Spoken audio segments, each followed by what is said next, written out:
A very good morning to all the students. Once again, we are coming to introduce a new topic of class 11th accountancy.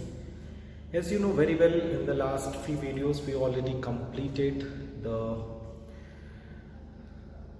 first 6 chapter of class 11th accountancy, and now we are moving to the 6th chapter. Firstly, we completed the 5th chapter, and now we are moving to the 6th chapter of class 11th accountancy, that is an accounting equation. And you know very well, for the studying the new chapter, that is an accounting equation, we have to sufficient knowledge about the accounting equation, that is an accounting equation equals to assets equals to capital plus liability. So before starting the practical question related to the accounting equation, let's discuss some of the important aspects related to the question number 4. Question number 4 says that prepare accounting equation from the following. So you have to prepare the accounting equation from the question number 4. Prepare accounting equation from the following, and the information are: Kunal started business with cash rupees 2,50,000. B, he purchased furniture for cash rupees 35,000, and he paid commission 2,000. He purchased goods on credit 40,000, and he sold goods costing 20,000 for cash is 26,000. So there are basically 5 transactions which are related to the accounting equation.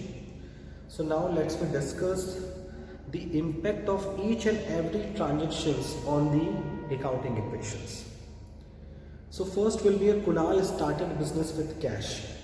So first will be Kunal started business with cash. So in this situation you can see that whenever any owner started a business with cash, so in this situation cash will be increases and capital will also increases. It means इसका impact ये पड़ेगा कि cash में यानी assets में आपके plus होगा और कैपिटल भी आपकी क्या होगी, इंक्रीज होगी. Okay, the number second is he purchase furniture for cash. उसने क्या परचेज किया? Furniture. So when any person purchase a furniture, so in this situation the furniture will be increased. Furniture will be increased. So it is a part of the assets, and when you purchase the furniture, so it affects the cash. It affects the cash. So in this situation, cash will be declined, and cash is also the part of assets. Okay? So ऐसे ही आपको पहले अपने मन में mind frame बनाना है कि हर transactions का क्या इफेक्ट पड़ेगा. The third one is a he paid commission. Third one is he paid commission. हमने कमीशन दिया. तो जब भी हम कमीशन देंगे तो you know very well, commission जब भी हम देंगे तो कमीशन इज एन एक्सपेंस, और एक्सपेंस से क्या होता है, आपकी capital will be decline. Commission is an expense, और एक्सपेंस से क्या होता है, आपकी कैपिटल क्या हो जाती है, डिक्लाइन हो जाती है. और जब भी कोई कैपिटल डिक्लाइन होती है, यू नो वेरी वेल, उस सिचुएशन में हम लोग क्या करते हैं, in this situation cash will be declined. Cash is a part of the assets. Assets will be. So in this situation you can see that cash तो कम हो ही रहा है, साथ ही साथ आपका कमीशन यानी कैपिटल यानी इनकम जो है वो भी क्या हो रही है, कम हो रही है. इनकम जो थी वो क्या थी, आपकी कम हो गई, कैपिटल आपका कम हो गया.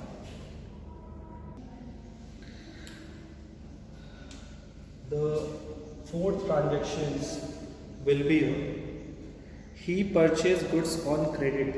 मतलब उसने गुड्स परचेज किया. तो जब भी हम गुड्स परचेज करते हैं, so you know very well, हमारा गुड्स इंक्रीज होता है, एंड रिजल्टिंग क्या होती है, एसेट्स हमारी इंक्रीज हो जाती है. और जब भी हम गुड्स खरीदते हैं कैश में, तो कैश कम होता है, लेकिन यहाँ हमने क्रेडिट में खरीदा है. तो क्रेडिट में जब भी हम कोई गुड्स परचेज करते हैं, it is called creditor. So creditor हमारा बढ़ा यानी हमारी liability. So you can see that her transaction का कम से कम 2 इफेक्ट है. उन सारे इफेक्ट्स को हमें अकाउंटिंग इक्वेशंस में 1 बाय 1 शो करना है. लास्ट है आपका ई, उसके बाद हम इसको अकाउंटिंग इक्वेशंस पे शो करेंगे. A will be a he sold goods costing 20,000 for cash 26,000, यानी 20,000 का जो गुड्स था वो हमने सोल्ड किया 26,000। तो इस सिचुएशन में हमारा कैश जो है वो इंक्रीज होगा by 20,000। Got it? Am I clear? No, 26,000 से हमारा कैश बढ़ेगा। और जो हमारा स्टॉक कम होगा, गुड्स कम होगा, वो कितने से होगा?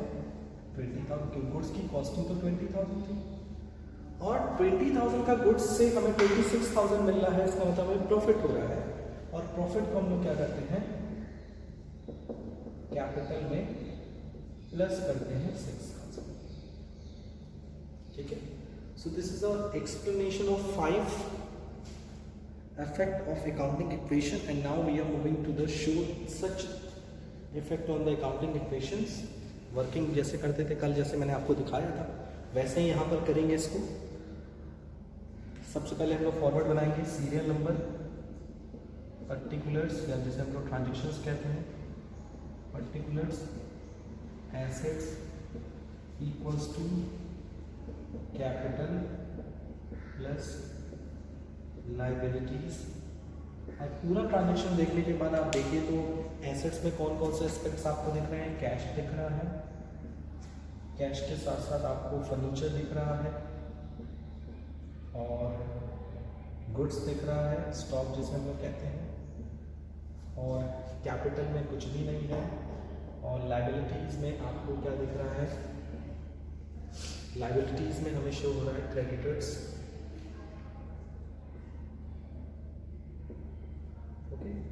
सो हम इसका 1 बाय 1 इफेक्ट दिखाते हैं। पहला क्या था कि हमने 2,50,000 से बिजनेस स्टार्ट किया। हमने बिजनेस स्टार्ट किया 2,50,000 से, तो हमारी एसेट्स बढ़ी, 2,50,000 से एसेट्स बढ़ी और हमारी कैपिटल इंक्रीज हो गई। बाकी किसी पे कोई इफेक्ट नहीं पड़ा। ओके, नंबर सेकंड जो था, हमने क्या किया? परचेस किया फर्नीचर परचेस किया कैश में, तो 35,000 का फर्नीचर इंक्रीज हुआ और 35,000 हमारा कैश कम हो गया। और इधर लायबिलिटी साइड में, कैपिटल साइड में कुछ भी चेंजेस नहीं होगा। Number third will be paid commission. हमने कमीशन पे किया, तो कमीशन पे करने से क्या होता है? हमारा जो कैश है वो कम हो जाएगा, 2,000 से कम हो गया कमीशन। और इट इज़ माई एक्सपेंस। तो एक्सपेंस का आपको प्रभाव पता ही है, इफेक्ट पता है कि हम हमारी कैपिटल को क्या कर देता है? रिड्यूस कर देता है। नंबर 4 की बात करें हम लोग, so in the transaction number 4 you know very well, हमें क्या करना है? गुड्स खरीदा हमने क्रेडिट पे, तो गुड्स इंक्रीज हुआ। कितने का गुड्स परचेस किया था हमने? 40,000 का। तो गुड्स हमारा प्लस हुआ 40,000 रुपीज़ का, और क्रेडिट पे खरीदा, तो हमारे क्रेडिटर्स क्या हो गए? बढ़ गए 40,000। So you can see that का मिनिमम 2 इफेक्ट पड़ रहा है, क्योंकि ये ड्यूल एस्पेक्ट कॉन्सेप्ट का यही कहना है। नंबर 5 पे चले अगर हम लोग, तो नंबर 5 सेज है कि गुड्स हमने सोल्ड किया 26,000 में, जबकि उसकी कॉस्टिंग थी 20,000 की, तो स्टॉक में से कम हुआ 20,000। ठीक है, ब्रैकेट में है तो माइनस होगा 20,000। कैश आया हमारा 26,000 और 6,000 हमें प्रॉफिट हुई, जो हमारे कैपिटल में क्या हो जाएगी? एट लास्ट ऐड हो जाएगी। और उसके बाद हम लोग क्या करेंगे? लास्ट में टोटलिंग कर देंगे। And after that find out the totalling. जैसे कैश का अगर हम लोग बात करें तो टोटलिंग आएगा 2,39,000,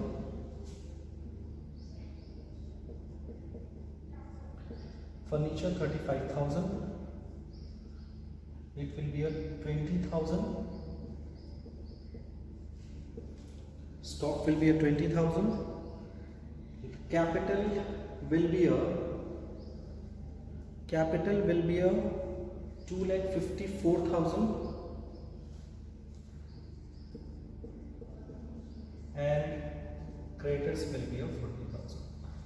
So this will be a solution of the question number 4, which are related to the construction of the accounting equation, and you can see that इस पूरे क्वेश्चंस में हम लोगों ने क्या किए हैं, जितने भी ट्रांजेक्शन्स थे उन सारे ट्रांजेक्शन्स को हम लोगों ने क्या किया है, पहले उसका लेआउट बनाया माइंड में या कहीं कॉपी में रफली।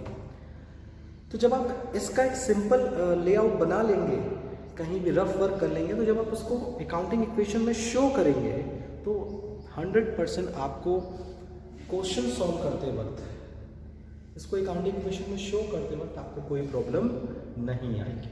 इसको नोट डाउन कर लीजिए। Now we are moving to the next question and next question में मैं सिर्फ आपको लेआउट दूंगा, पूरा सॉल्व नहीं करूंगा, आपको सिर्फ बताऊंगा कि इस ट्रांजेक्शन का क्या इफेक्ट पड़ेगा। आपको अकाउंटिंग इक्वेशन में इसको प्रेजेंट करना है और सॉल्व करके मुझे दिखाना है। So this is your homework, ये आपका एक तरह का होमवर्क मान लीजिए एक तरह से है। क्वेश्चन नंबर 9B जो आप ही की तरफ से मुझे रिक्वेस्ट आई है कि सर क्वेश्चन नंबर 9B जो है वो थोड़ा सा ट्रिकी है, please tell me the solution of the question number 9B। So question number 9B says that prepare accounting equation from the following and also prepare a balance sheet। Balance sheet भी बनाना है।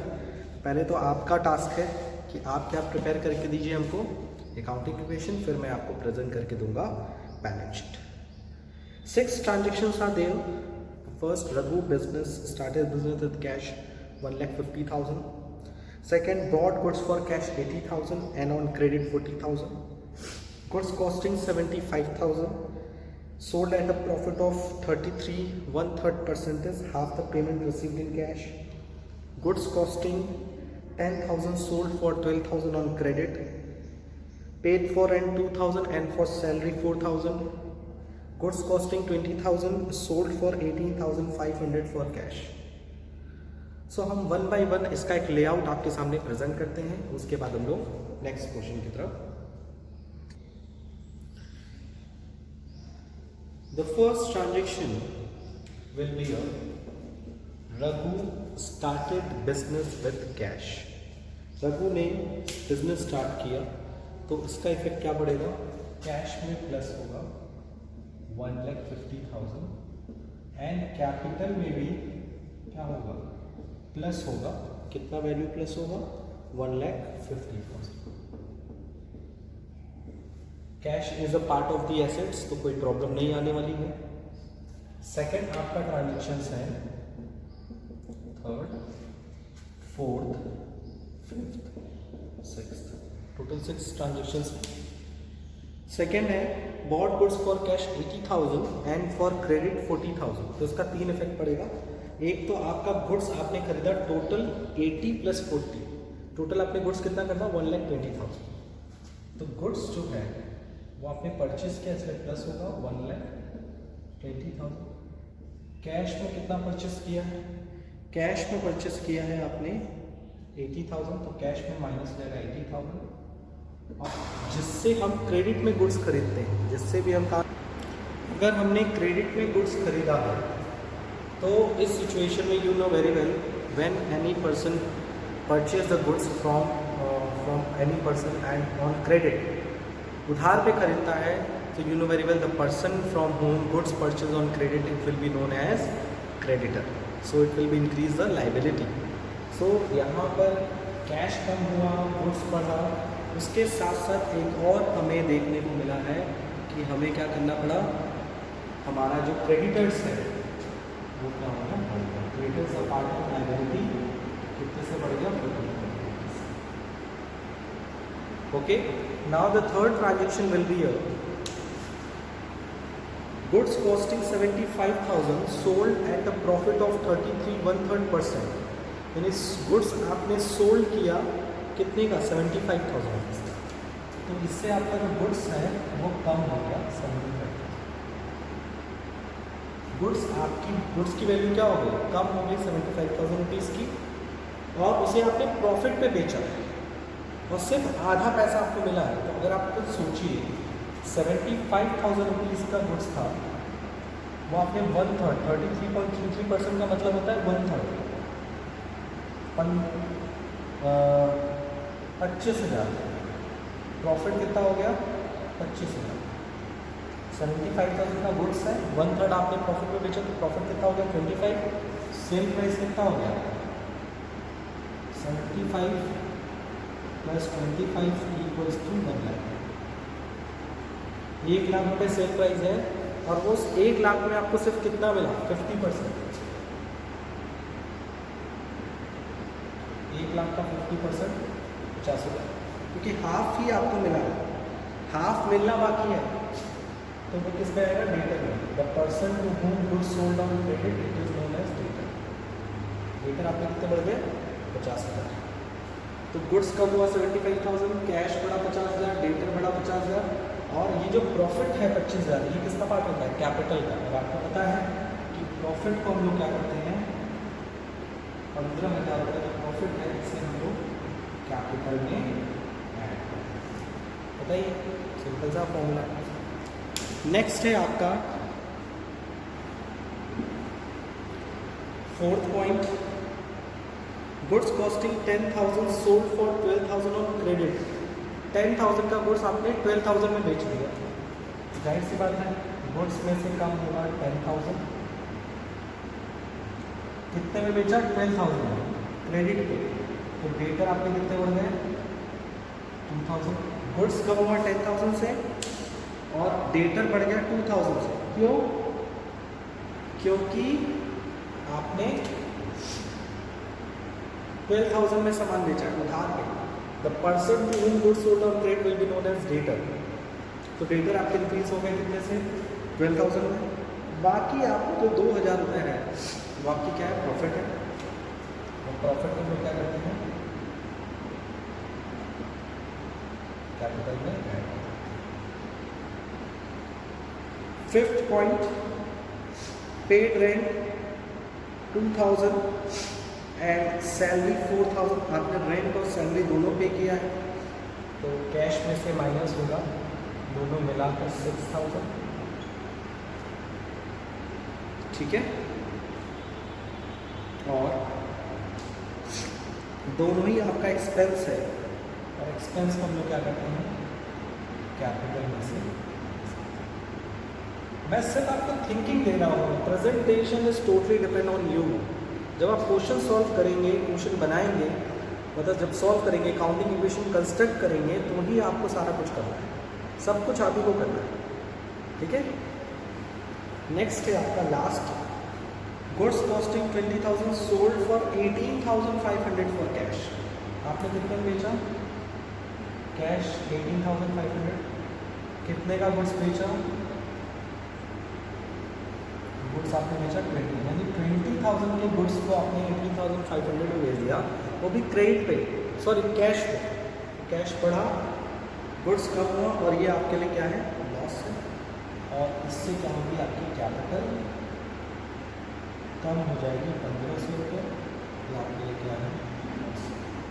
So this is a solution कह सकते हैं, या एक guidance कर सकते हैं जो मैं आपको दे रहा हूँ, ताकि जब भी आप ये क्वेश्चन सॉल्व करिए इस तरह के क्वेश्चन, तो आप सभी लोग एक चीज़ हमेशा याद रखिएगा, एक चीज़, it must be kept in your mind stand, कि ऐसे आप माइंड मैप बनाने के बाद ही क्वेश्चन में काउंटिंग इक्वेशंस के क्वेश्चन इनिशियली सॉल्व करें। शुरुआत में ऐसा नहीं कि डायरेक्ट आप सॉल्व करने में लग गए, पहले आप अपने माइंड मैप को क्रिएट करिए, उसके बाद क्वेश्चंस को क्या करिए सॉल्व करिए। Okay, so please note down.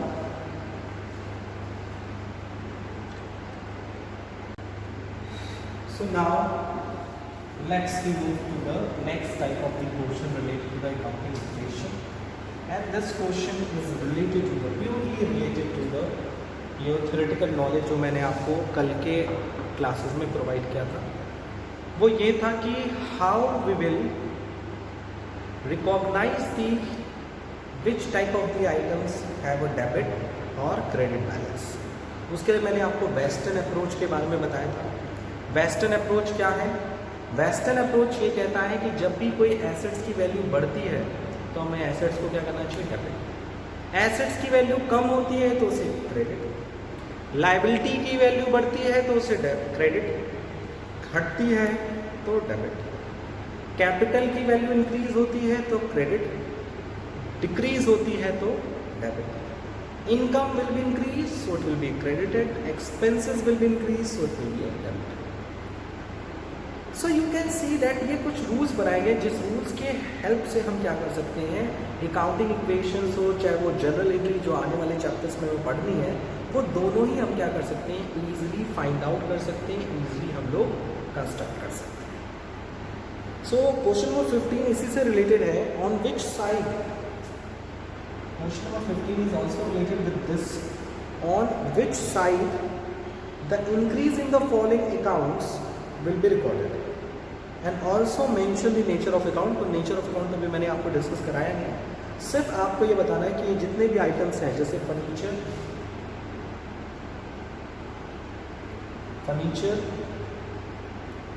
Rent paid, third है आपका commission receive,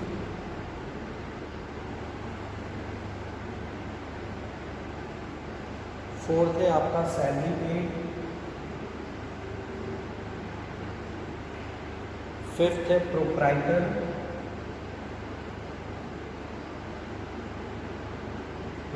account, debtor and creditors. ये जितने भी आइटम्स दिए हुए हैं 1 से लेकर पूरे 7 तक, इनका पहले आप बताइए हैं क्या. तो फर्नीचर क्या होती है, एसेट्स होती है. रेंट पेड क्या है, एक्सपेंस है. कमीशन क्या है, इनकम है. सैलरी पेड है तो ये एक्सपेंस है. प्रोप्राइटर क्या है, एक तरह का कैपिटल है. प्रोप्राइटर अकाउंट क्या है, capital, personal.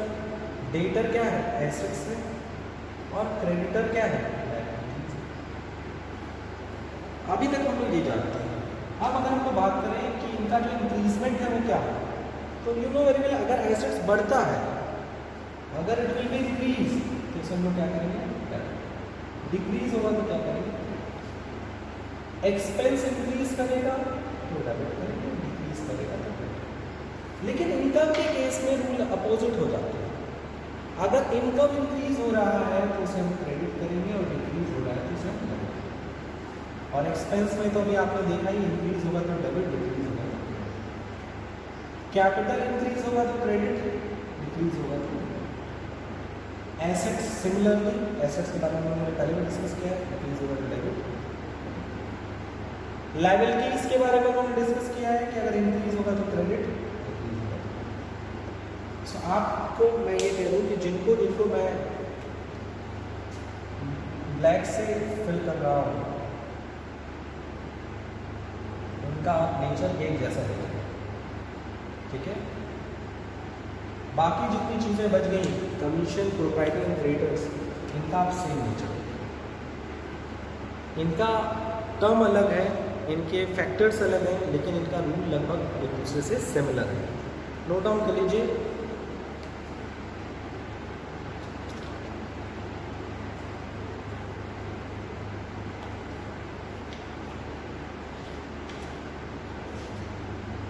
Now let's we move to the last topic of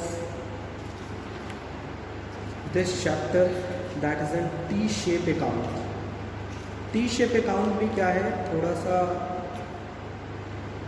important account है. बेसिकली ये अकाउंट बेसिकली नेचर पे डिपेंड करता है कि हम जो T-shape अकाउंट बना रहे हैं वो एसेट्स का बना रहे हैं, कैपिटल का बना रहे हैं कि लायबिलिटी का बना रहे हैं. सो जो भी हम T-shape अकाउंट बनाते हैं वो किसी न किसी एंगल से या किसी न किसी तरह से वो हमारे अकाउंटिंग इक्वेशन से क्या होता है, रिलेट करता है. सो किसी भी क्वेश्चंस को सॉल्व करने से पहले, अकाउंटिंग इक्वेशंस को कंस्ट्रक्ट करने से पहले ये हमें जानना ज़रूरी है कि जो हम T-shape अकाउंट बना रहे हैं वो किस नेचर का है. Okay, so let's we solve one question from the T-shape account with the help of the given information. Okay, so the question is, which are related to the T-shape account, is question number 17. Sorry for that, question number 18.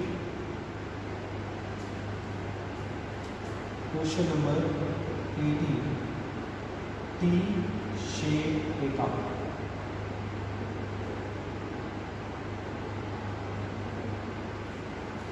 What is T shape account? एक बार question देख लेते हैं, समझ में आ जाएगा। Open T shape account for machinery, machinery के लिए हमें टी शेप अकाउंट बनाना है। And right the following on the proper side, और आपको उसके प्रॉपर साइड मशीनरी का बनाना है। तो मशीनरी का आपको बताइए क्या करते हैं हम लोग, when machinery will be increase, machine अगर बढ़ेगा तो उसे डेबिट करेंगे और अगर घटेगा तो उसे क्रेडिट करेंगे। तो यही सिंपल सा कॉन्सेप्ट यहाँ पे लगेगा, क्योंकि मशीनरी इज एन एसेट्स, तो उस पर एसेट्स का रूल अप्लाई किया जाएगा। ठीक है, तो टी शेप अकाउंट कैसे बनेगा? सबसे पहले टॉप में लिखेंगे मशीनरी अकाउंट, ऊपर लिखा ही हुआ है टी शेप अकाउंट। इसके दो साइड मैंने आपको बना दिए, एक डेबिट साइड और एक क्रेडिट साइड। सबसे पहला आइटम यह है मशीनरी परचेज। पहला आइटम आपका क्या है कि आपने मशीन क्या किया, परचेज किया। और आपको पता है कि जब भी आप मशीन परचेज करेंगे तो आपकी मशीन की वैल्यू इंक्रीज हो जाएगी, इसीलिए इसको हम डेबिट साइड में, लेफ्ट हैंड साइड डेबिट होता है, राइट हैंड साइड क्रेडिट। उसके बाद आपने मशीन सोल्ड कर दिया, तो सेकेंड पॉइंट जो है मशीन जो सोल्ड हुआ है कितने का, 1,20,000 रुपीज़ का, उसमें क्रेडिट। थर्ड है मशीन डिस्कार्डेड, किसी भी मशीन की वैल्यू क्या होगी, मशीन डिस्कार्डेड। मशीन डिस्कार्डेड हुई, कितने की वैल्यू है, 50,000, इसीलिए वो क्रेडिट में शो करेंगे। नेक्स्ट है न्यू मशीन परचेज, हमने न्यू मशीन परचेज कर ली, तो इससे भी हमारी मशीन की वैल्यू क्या हो जाएगी, इंक्रीज हो जाएगी। सो मशीन हमने परचेज किया, सो उसकी वैल्यू हो गई आपकी 2 लाख। और लास्ट है आपका मशीन डिस्ट्रॉयड, 1 2 3 4। मशीन डिस्ट्रॉयड होगी तो मशीन की वैल्यू क्या होगी, क्या होगी, मशीन डिस्ट्रॉयड, तो मशीन डिस्ट्रॉयड की वैल्यू होगी 40,000। और भी कुछ करते हैं, यस। अब हम लोग क्या करेंगे, टोटलिंग करेंगे। ये मैं टी शेप अकाउंट बना रहा हूँ और the base of the nature, nature को ध्यान में रखना है हमें। अगर हम यही लायबिलिटी अकाउंट बनाते तो लायबिलिटी इंक्रीज होती तो उधर लिखते, डिक्रीज होती तो उधर लिखते। तो नेचर आपको पकड़ना है कि किस नेचर का हम टी शेप अकाउंट बना रहे हैं। एसेट्स का बना रहे हैं तो बढ़ेगा तो डेबिट, घटेगा तो क्रेडिट। लायबिलिटी का बना रहे हैं तो बढ़ेगा तो क्रेडिट, घटेगा तो डेबिट। और कैपिटल का बना रहे हैं तो बढ़ेगा तो क्रेडिट, घटेगा तो डेबिट। मतलब जैसा जिसका नेचर, इनकम और एक्सपेंस का वैसे ही है। तो अगर आप टोटल करेंगे तो क्रेडिट का टोटल आ रहा है 2,10,000, इधर का टोटल आ रहा है 7 लाख। अब आप कंपैरिजन करेंगे तो इधर अभी भी आपके पास एग्जिस्टेंस चल रहा है, बैलेंस, मतलब आपके पास ज़्यादा क्या है, एसेट्स आपके पास ज़्यादा, मतलब पॉजिटिव बैलेंस में है। 7 लाख ड्यूरिंग द ईयर आपने मशीनरी खरीदा है, इंक्रीज किया है, और 2,10,000 आपने मशीन को क्या किया है, डिस्कार्ड किया है, बेच दिया है, डिस्ट्रॉय किया है। So finally at the end of the year आपके पास मशीन का जो बैलेंस बचेगा वो कितना बचेगा, 4,90,000। सो इस टी शेप अकाउंट के फॉर्मेट को अपने कॉपीज़ में नोट डाउन कर लीजिए। वैसे ये आपके एग्जामिनेशन में उतना इम्पोर्टेंट नहीं रखता, बनाने को नहीं आता, लेकिन ये कहीं ना कहीं आपको, जब आप बेसिकली लेज़र अकाउंट पढ़ेंगे, लेज़र पढ़ेंगे, तो वहाँ पर ये जो टॉपिक्स हैं ये आपको काफ़ी हेल्प करेंगे। So note down.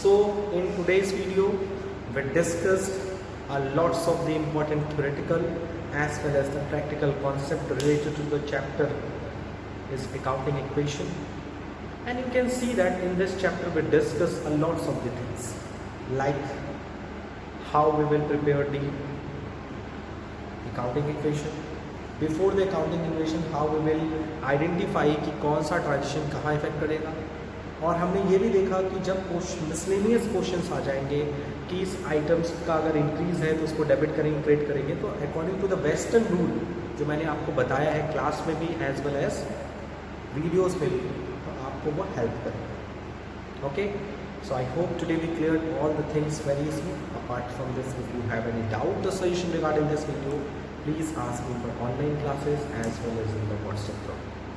सो आज के लिए इतना ही, थैंक यू, टेक केयर।